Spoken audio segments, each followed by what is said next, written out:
Hey, it's Mazzy and welcome back. And I want to do a showcase on two albums that literally came out in the last 2 weeks. One yesterday and one a couple weeks ago. And I don't usually do specific features on a one-off album. I include them in my Mazzy's mix of new releases. I discuss them a little bit, but I want to dive in a slightly little deeper. That's how I mix my lips up there. I try to say two words at the same time. Doesn't always work. It never works. But I want to talk about a new album by The Smile and a new album by Porcupine Tree. I group these together because they're, in a way, a result of lockdown and the pandemic. Porcupine Tree, the concept of doing something again, started prior to the pandemic when Steven Wilson and Richard Barbieri were kind of playing together, jamming and doing some things. Richard is electronics, keyboard player, synthesizer player, and of course Steven Wilson guitars and bass and other instruments and effects. And started playing and realized they had something and they weren't sure what they were going to do with it. And then they eventually brought in their great drummer, Gavin Harrison. The Smile is an offshoot, another kind of side project from Radiohead. And I'll get into that second. But again, both things were done at a time when artists couldn't tour and everything was back to the studio, home studios as well. And let's talk about this album first. It's called Closure, Continuation. I won't get in the major history of them, but they started out in the late 80s, a Steven Wilson project that became Porcupine Tree. And essentially they were really a mix of prog, psychedelic, some electronic, and went on to do a number of albums in that realm. And then in 2002, they put an album out called Absentia, and that added a layer of metal. This has layers of all of it. And this is a beautifully recorded record. It's a digital recording. Let me say a couple things specifically about this pressing. This is the 33 1/3 double album that's on black vinyl. Those of you who watch my channel, most likely a lot of you watch Michael 45 RPM, his channel out of Germany, and he recently did a feature on this record. And he got both the 33 version, he got the Blue Sky version, as well as the double 45 cut RPM version. That's more of the audiophile realm. Now, he compared them both.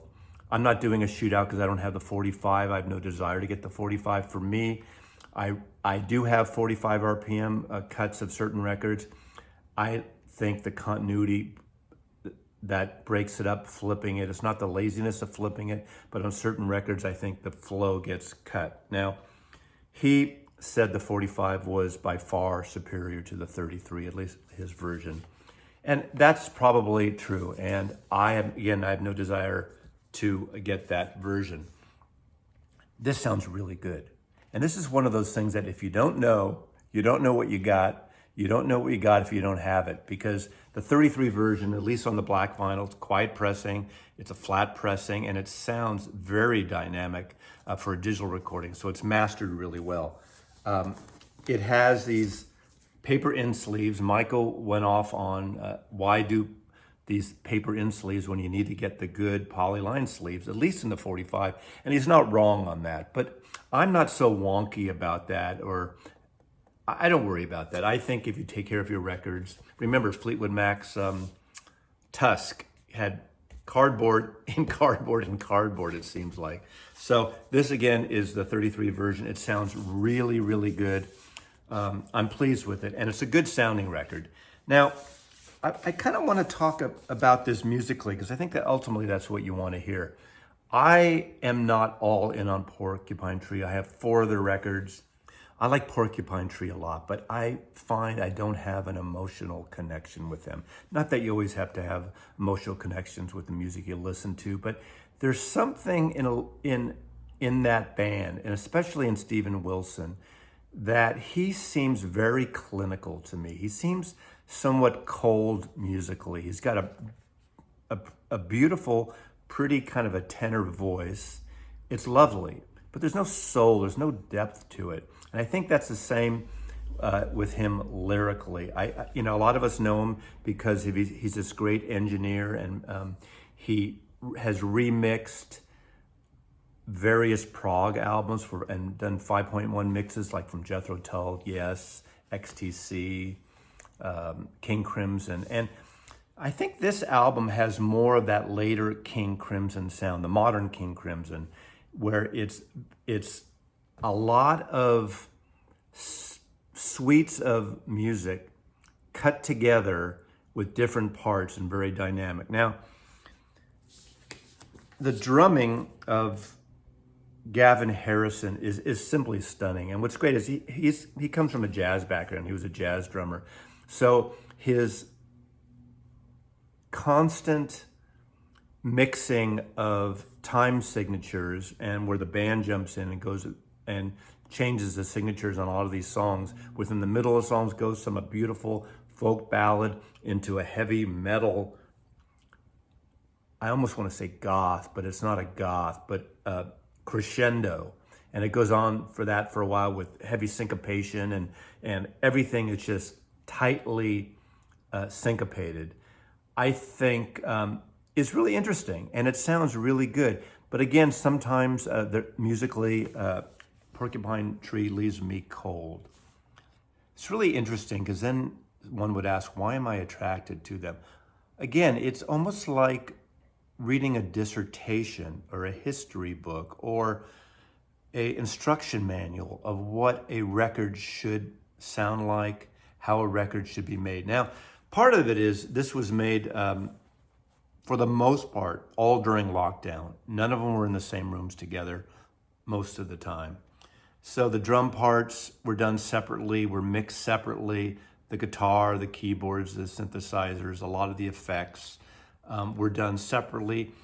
And even though it has a very dynamic feel to the recording, I don't know if it's because I know that or because of the nature of my connection with Porcupine Tree, I felt that. There's a slight disconnect there that's not as soulful. Having said that, I do really like this record, and I think it's successful in so many ways. Again, I have no interest in going for the 45 RPM because I think musically and sonically, this pressing is fantastic. So that's pretty much all I want to say about this record. I'm not going to go track by track, but I think there's some songs that work better than others. But again, what I do like about this kind of music, and this record in particular, that I keep wanting to go play it again. And that's a good thing because I want to listen to it. Again, I've heard it maybe 4 times now.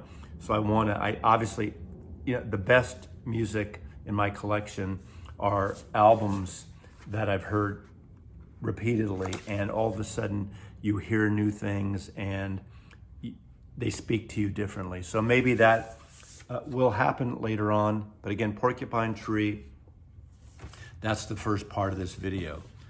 Next is Smile. And those of you of a certain age may remember there was a band called Smile that was around like in the late 60s, a band with Roger Taylor and Brian May, who ended up forming Queen. Their first band, or at least one of their early bands, was called The Smile. Don't know if Tom York and Johnny Greenwood knew that. This is a band, again, a Radiohead offshoot with Johnny Greenwood, the great guitar player, effects maven, just loves to play different instruments. Classically trained, neoclassical, has some great soundtracks to his name. Love Johnny Greenwood's soundtracks. And Tom York, and I'm all in on Tom York's soundtracks. And added to this is Tom Skinner, fabulous drummer coming up from a jazz background. Sons of Kismet is the band he usually plays with, and he's got a great Afrobeat, Latin Afro fusion, jazz sound, very syncopated, not unlike Harrison in Porcupine Tree comes from a jazz background too. So that is one connection that both these albums have, and there's a lot going on there. I would say overall, this album is more cohesive and a feeling a consistency that to me works better. Again, music is never a competition, it shouldn't be, but we do say, oh, I like this better than others, and sometimes your initial impression may change, it may evolve. My favorite period of Radiohead started with Kid A and in 2001 when they went into more of an electronics style. Of course, I love OK Computer and the Bends and their earlier, more guitar-based albums, but something about Kid A really changed it for me. And when I heard the first, electronic openings of Everything in Its Right Place, I was gobsmacked, and I loved it. And now, what's great about this record is, as much as I've been to Tom York's records, this record adds a layer that I think now, and this is just after the fact, looking back from hindsight, foresight, going back, I think there's something missing in some of his solo records, although I still love them. I love that Jonny Greenwood is back in the mix with Tom York, because this is unlike the Tom York albums or some of the later Radiohead records. This has a post-punk feel at times. It does have an electronic feel. It's got a little bit of some Afro beats, some beautiful melodic ballads, and it's more an interesting record. The bottom, the bass, the drumming, there's more soul to it. There's more worldly sounds to this. I love Tom York's vocals, and I think he's much more soulful than a Steven Wilson. Now, again, unfair comparison, they're completely different artists, completely different types of music, but this album also has a lot more noticeable guitar parts than the later Radiohead records. Jonny Greenwood's guitar playing and his effects, pedals or array of electronic effects he uses, whatever he does, really adds something nice to that. And the bass, the Nigel Godrich production, again, who's been working with Radiohead and Tom York for the last decade plus, 20 years actually, plus, really makes this a special record. This is the Smile. Again, this is a colored copy. It's, in my case, yellow vinyl. It's fairly quiet. I did experience a little bit of crackle at the beginning of one of the sides. I forgot what. I think it's dissipated since I've listened to it, because again, I've listened to this one about 6 times now. It's more than the Porcupine Tree. But I just love this record. This is definitely going to be high on my list this year. So far, one of the best records of the year. The Smile has more of a cohesive band experience than this. I think they were in the same room most of the time when they put this record together. That may have something to do with it. It seems more of an organic sound. Is it analog? I don't know. It seems more analog. It sounds more analog.